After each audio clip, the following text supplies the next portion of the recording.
Gopal snacks आपने कभी ना कभी तो खाए ही होंगे। गोपाल के स्नैक्स जैसे कि उनकी गाठिया, नमकीन या फिर पापड़ आपने शायद कभी ना कभी खाए होंगे। और पिछले कुछ टाइम में आप देख रहे होंगे कि गोपाल का जो रीच है वो काफ़ी बढ़ गया है। डिस्ट्रीब्यूशन उनका रूरल, अर्बन सब जगह बहुत स्ट्रांग होता जा रहा है। और इसी बीच देसी स्नैक्स और नमकीन कैटेगरी में कंपनी इंडिया का चौथा सबसे ब्रांड बन चुकी है।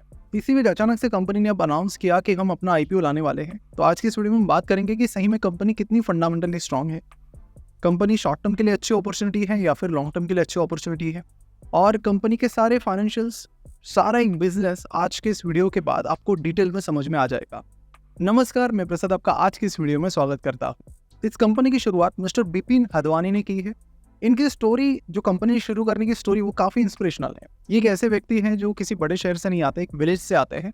और विलेज में उनके जो पिताजी थे वो नमकीन का ही काम करते थे, यानी घर पे ही उनके नमकीन बनता था। उनके पिताजी उसे साइकिल पर लोड करते थे और फिर आजू बाजू के जो भी विलेजेस हैं वहाँ पर जाकर उसे बेचते थे। तो बचपन से विपिन ने ऑब्जर्व किया कि नमकीन का ये सारा काम चलता कैसे है, कैसे इसे बनाते हैं। तो ये एक अच्छी खासी आइडिया उन्हें आ गई थी, क्योंकि बचपन में जो भी जहाँ भी हेल्प करनी पड़ती थी वो करते थे। तो जैसे उनका एजुकेशन हो गया, उन्होंने डिसाइड किया कि अभी हम इस बिज़नेस को थोड़ा स्किल करते हैं, लेकिन यहाँ रूरल से ज़्यादा स्किल नहीं हो पाएगा, तो इसलिए लेट्स शिफ्ट टू राजकोट और राजकोट से इस बिज़नेस को बड़ा करते हैं। तो इसलिए उन्होंने अपने पिताजी से 4,500 रुपीज़ मांगे 1990 में और कहा कि मैं अभी वहाँ पर जाकर कुछ फिगर आउट करता हूँ। तो उनके पिताजी को लगा कि कुछ नहीं, ये जाएगा 4,500 रुपये ख़त्म करके वापस चला आएगा, लेकिन ऐसा नहीं हुआ। उन्होंने एक अपने रिलेटिव के साथ एक नमकीन का बिज़नेस शुरू किया और बहुत अच्छी मात्रा में उसे स्केल भी किया। 1994 तक काफ़ी अच्छे लेवल पर उनका ये बिज़नेस चला गया, लेकिन इसी बीच उनके जो पार्टनर थे उनके बीच अनबन होने लगी। जो बिजनेस डिसीजंस थे उनसे रिलेटेड डिसएग्रीमेंट होने लगे, जिसके चलते उन दोनों ने डिसाइड किया कि हम अलग हो जाते हैं। जिसके चलते 2.5 लाख रुपए विपिन को मिल गए। उसमें से कुछ पैसों से उन्होंने अपना घर खरीदा वहाँ पर, और बाकी पैसे जो थे वो एक नई स्नैक कंपनी में इन्वेस्ट किए, जिसका नाम उन्होंने रखा गोपाल गृह उद्योग, जिसका इनाम बाद में बदलकर गोपाल स्नैक्स हो गया। तो जैसे ही पहले बिजनेस में यहाँ पर क्विक सक्सेस मिल गया था, तो विपिन को लगा कि यहाँ पर हमने गेम क्रैक कर लिया है। तो उन्होंने फटाफट नमकीन के बिजनेस में एंट्री की और राजकोट में सबसे पहले उन्होंने बेचना शुरू किया। लेकिन यहाँ पर काफ़ी बड़ी प्रॉब्लम आने लगी। शुरुआत में जब वो गाठिया बेचने लगे तो प्रॉब्लम ये आने लगी कि बहुत सारे जो लोग थे, गुजरात में नमकीन बहुत ज़्यादा चलता है वैसे, और जब ये बेच रहे थे तब इन्होंने ऑब्जर्व किया कि जो लोग थे वो जो बड़े ब्रांड्स थे उन्हें अपना प्रेफरेंस दे रहे थे, और जो नए ब्रांड्स थे उन्हें ज़्यादा कोई प्रेफरेंस नहीं दे रहा था। तो इसी के चलते शुरुआत के 2-3 साल बहुत स्ट्रगल हुई, बिजनेस बिल्कुल भी आगे नहीं बढ़ रहा था। मार्केट रिसर्च कर लिया, ये कर लिया, वो कर लिया, कुछ आगे नहीं बढ़ रही थी चीज़ें। इसी बीच उन्होंने डिसाइड किया कि चलो जो रिटेलर्स हैं, डिस्ट्रीब्यूटर्स हैं, उनसे एक बार बात करते हैं और समझ लेते हैं कि मार्केट की रिक्वायरमेंट क्या है, कैसे हम यहाँ पर आगे बढ़ सकते हैं। रिटेलर से बात करने के बाद कुछ चीज़ें उन्हें पता चली। डिस्ट्रीब्यूशन उन्होंने स्ट्रॉन्ग करने का सोचा जहाँ पर है नहीं, और इस तरह से एक पहला ब्रेक थ्रू उन्हें मिला और बिजनेस उनका फाइनली 1997-98 से बढ़ने लगा। जिसके बाद बिजनेस इतना ज़्यादा बढ़ गया कि अब उनकी जो करंट मैन्युफैक्चरिंग फैसिलिटी थी छोटी सी, वो कम पड़ने लगी। इसीलिए उन्होंने राजकोट के थोड़ा बाहर एक लैंड ली और वहाँ पर मैन्युफैक्चरिंग फैसिलिटी बनाई। अब यहाँ पर उनकी सोच सिंपल सी थी कि बाहर रखूंगा सिटी के तो खर्चे मेरे कम होंगे, लेकिन प्रॉब्लम ये होने लगी कि सिटी से थोड़ा बाहर होने की वजह से काफ़ी टाइम लगता था माल को पहुँचाने में, और ये स्ट्रगल उनकी जारी रही। इसी बीच उन्होंने डिसाइड किया कि थोड़ा हमें अग्रेसिव जाना पड़ेगा, और बैंक से उन्होंने एक बड़ा लोन लिया और सिटी के अंदर ही मैन्युफैक्चरिंग फैसिलिटी शुरू की। शुरुआत में तो बड़ा रिस्की लग रहा था क्योंकि कर्ज काफ़ी ज़्यादा था, बिजनेस अभी उतना नहीं था, लेकिन फिर भी ये जो उनकी बेट थी ये बहुत अच्छा रिवॉर्ड उनको देकर गई, और वहाँ से फिर गोपाल का बिजनेस तेज़ी से बढ़ने लगा। फिर साल 2010 में कंपनी ने 100 करोड़ का बिजनेस किया। 2017 तक ये बिजनेस 7 गुना बढ़ गया था। 700 करोड़ का बिजनेस 2017 में अकेले साल में कंपनी ने किया, और उसके बाद अगले 5 सालों में कंपनी का जो बिजनेस है वो लगभग डबल हो गया। यानी 2022 तक कंपनी का जो रेवेन्यू था वो 1300 करोड़ पर आ गया। और इसी के चलते कंपनी जो देसी स्नैक्स और नमकीन है उसमें चौथे नंबर पर आ गई। इसमें सबसे पहले नंबर पर है हल्दीराम, दूसरे नंबर पर है बालाजी वेफर, तीसरे नंबर पर है बिकाजी, और चौथे नंबर पर आ गया है गोपाल स्नैक्स। तो गोपाल स्नैक्स की आज की जो स्थिति है वो कुछ ऐसी है कि चेन की मैन्युफैक्चरिंग फैसिलिटीज़ हैं, 617 इनके डीलर्स है, और 7 लाख रिटेलर्स के जरिए ये अपना माल लोगों तक पहुंचाते हैं। साथ ही कंपनी 70 से ज़्यादा देशों में आज अपना माल एक्सपोर्ट भी करती है। वीडियो में आगे बढ़ने से पहले आपको बता दूं कि जब भी हम कोई आईपीओ का वीडियो बनाते हैं तो एक सवाल हमें सबसे ज़्यादा पूछा जाता है कि ये कैसे पता करें कि कोई आईपीओ अच्छा है या फिर नहीं, ये कैसे पता करें कि वो आईपीओ अंडर वैल्यूड है या फिर ओवर वैल्यूड है, और ये कैसे पता करें कि उस कंपनी में मल्टीबैगर बनने का पोटेंशियल है या फिर नहीं। तो हमने सोचा कि क्यों ना इन सारे सवालों का जवाब देने के लिए हम एक सेशन रखें तो इस संडे शाम 6 बजे हम मनी मास्टरी प्रोग्राम का सेशन रख रहे हैं, जहाँ पर हम आपको ये बताएंगे कि कोई कंपनी अंडर वैल्यूड है या फिर ओवर वैल्यूड है, ये कैसे पता करें, उसमें मल्टीपैकर बनने का पोटेंशियल है या फिर नहीं, वो कैसे पता करें, और मार्केट में जो कई सारी ऐसी कंपनीज है जो दिखने में अच्छी दिखती है लेकिन फंडामेंटली अच्छी नहीं होती, उन्हें कैसे पता करें। तो इन सारे सवालों के जवाब आपको मिलेंगे हमारे इस मनी मास्टरी प्रोग्राम में। तो इस संडे शाम 6 बजे मिलते हैं इस मनी मास्टरी प्रोग्राम में, जिसे ज्वाइन करने की लिंक आपको नीचे डिस्क्रिप्शन और कमेंट बॉक्स में दी गई है।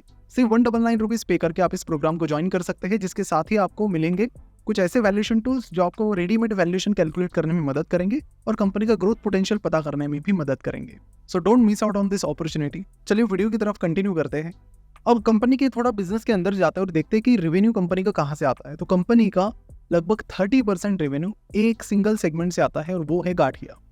कंपनी 8 अलग अलग प्रकार की गाठिया बनाती है, तीखी गाठिया, पपड़ी गाठिया वगैरह वगैरह, और वहाँ से कंपनी का 30% रेवेन्यू आता है। कंपनी की जो गाठिया वो बहुत फेमस है और इंडिया में जितना भी गाठिया का ऑर्गेनाइज मार्केट है उसका 30% मार्केट शेयर गोपाल स्नैक्स के पास है।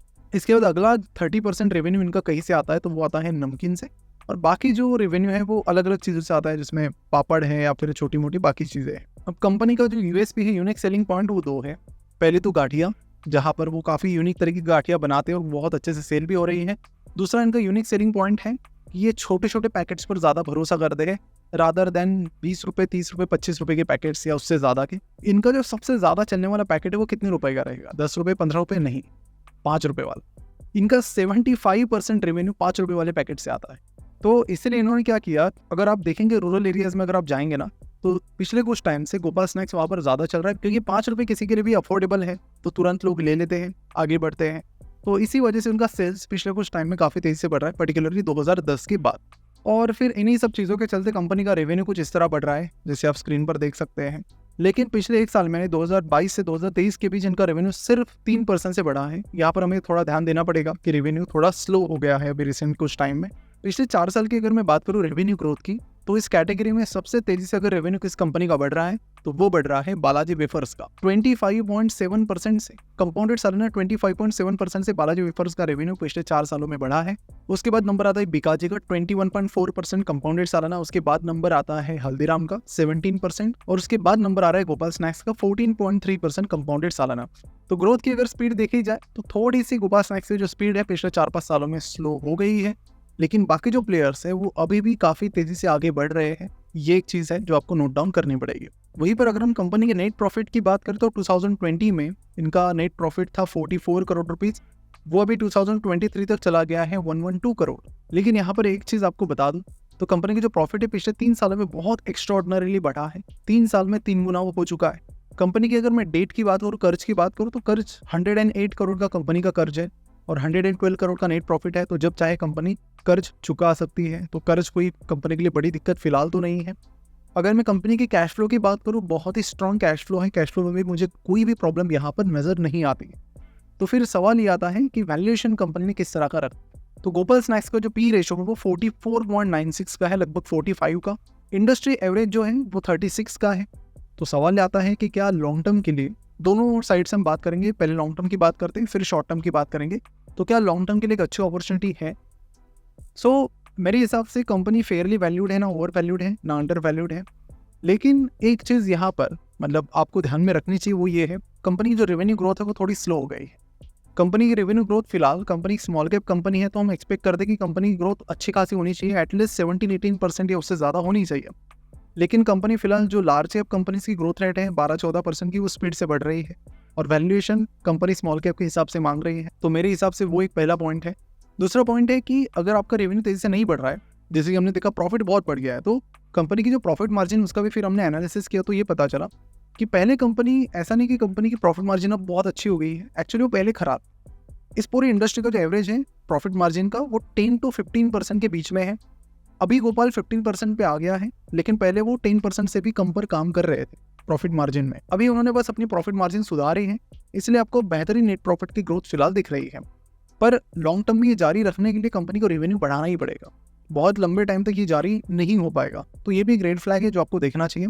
तो जहाँ तक लिस्टिंग गेन की बात करूँ, मैं शॉर्ट टर्म प्रॉफिट गेन की बात करूँ IPO से, तो फिलहाल इस IPO का जो ग्रे मार्केट प्रीमियम है वो 29% के आसपास चल रहा है। 6 से 11 के बीच कंपनी का IPO खुला है, तो 11 की मॉर्निंग को आप एक बार चेक कर लेना कि किस तरह का ग्रे मार्केट प्रीमियम है। और उस हिसाब से फिर आप देख सकते हैं कि अगर ग्रे मार्केट प्रीमियम 25-30% से ऊपर है तो आप एक देख सकते हैं कि क्या यहाँ पर इन्वेस्टमेंट अपॉर्चुनिटी आपके लिए बनती है। तो अगर ये ग्रे मार्केट प्रीमियम 11 तारीख तक 25% से कम हो जाता है तो लिस्टिंग गेन के चांसेस काफ़ी सारे कम हो जाएंगे। तो ओवरऑल अगर मैं कंक्लूजन करूँ तो लॉन्ग टर्म के हिसाब से उतनी अट्रैक्टिव अपॉर्चुनिटी मुझे अभी तो नहीं लग रही है, लेकिन आपको अगले कुछ क्वार्टर में कंपनी का बिजनेस जरूर एनालाइज करना चाहिए। ये ऐसा मैं इसलिए बोल रहा हूँ क्योंकि देखिए कंपनी की ग्रोथ स्लो डाउन हुई है तो कंपनी का फोकस होना चाहिए कि चलो हम और पैसा कंपनी में डालकर इसे बढ़ाते हैं या कुछ तो भी फिगर आउट करते हैं। लेकिन यहाँ पर ये जो कंप्लीट इशू है ये आईपीओ नहीं है, ये ऑफर फॉर सेल है, ओएफएस है। यानी जो भी 600-650 करोड़ कंपनी उठा रही है वो सीधा कंपनी के ओनर्स के पास चले जाएंगे, उससे कंपनी को 1 रुपया भी नहीं मिल रहा है जिससे कंपनी अपना बिजनेस बढ़ा पाएगी। तो ओनर्स कहीं ना कहीं थोड़े बहुत एग्जिट ले रहे हैं कंपनी से और इसीलिए वो एक्सचेंज पर लिस्ट हो रहे हैं। एक्सचेंज पर लिस्ट होने का इनका मकसद कंपनी के लिए पैसा उठाना नहीं है। तो जो करंट चीज़ें चल रही है उससे तो ग्रोथ तो उतनी खास नहीं लग रही है। तो ये सारी चीज़ें लॉन्ग टर्म के हिसाब से अगर आपको देखना है तो अगर आने वाले 2-4 क्वार्टर्स या 1-2 साल आप ऑब्जर्व कीजिए, उसके बाद ही डिसाइड कीजिए, बिकॉज ग्रोथ उतनी कुछ खास फिलहाल तो नहीं चल रही है। तो आने वाले टाइम में आप थोड़ा ऑब्जर्व कर सकते हैं। लिस्ट होने के बाद एक और बेनिफिट मिलता है कि आप कॉन्फ्रेंस कॉल सुन सकते हैं। तो कंपनी की 1-2 क्वार्टर्स में आप कॉन्फ्रेंस कॉल सुनिए, देखिए क्या मैनेजमेंट कहता है। क्योंकि as a retail investor IPO तक हमारे पास उतनी इन्फॉर्मेशन नहीं रहती, मैनेजमेंट का एक्सेस नहीं होता है। लेकिन कॉन्फ्रेंस कॉल सुनने के बाद आपको 2-3 कॉन्फ्रेंस कॉल सुनने के बाद आपको भी आइडिया आएगी कि कंपनी का मैनेजमेंट कैसा है, क्या उनका विजन है और जो बोल रहे हैं वो कर रहे हैं या फिर नहीं कर रहे। तो ज़रूर ये सारी चीज़ें ध्यान में रखें और उसके बाद ही अपनी डिसीजन लीजिए। तो ये वीडियो अपने ज़रूर सारे आईपीओ में इन्वेस्ट करने वाले दोस्तों के साथ शेयर कीजिए ताकि उन्हें भी पता चले कि आईपीओ गोपाल स्नैक्स एक्जैक्टली करता क्या है, उसके फंडामेंटल्स कैसे हैं, यहाँ पर शॉर्ट टर्म और लॉन्ग टर्म दोनों अपॉर्चुनिटीज़ कैसी है। और शेयर मार्केट डिटेल में सीखना चाहते हो तो ज़रूर चैनल को सब्सक्राइब करें और बेल आइकन पर भी क्लिक करें। तो जाते जाते हमारी मनी मास्टरी प्रोग्राम को भी जरूर चेकआउट कीजिए, लिंक नीचे डिस्क्रिप्शन और कमेंट बॉक्स में दी गई है, जहां पर हम आपको बताएंगे कि कैसे आप मल्टीबैगर अपॉर्चुनिटीज मार्केट में ढूंढ सकते हैं। इंडिया एक बहुत ग्रोइंग इकोनॉमी है तो अपॉर्चुनिटीज बहुत ज़्यादा बढ़ गई है, तो उसे कैसे ढूंढना है ये सीखने का इससे ज़्यादा सही वक्त नहीं हो सकता। So don't miss out on this opportunity.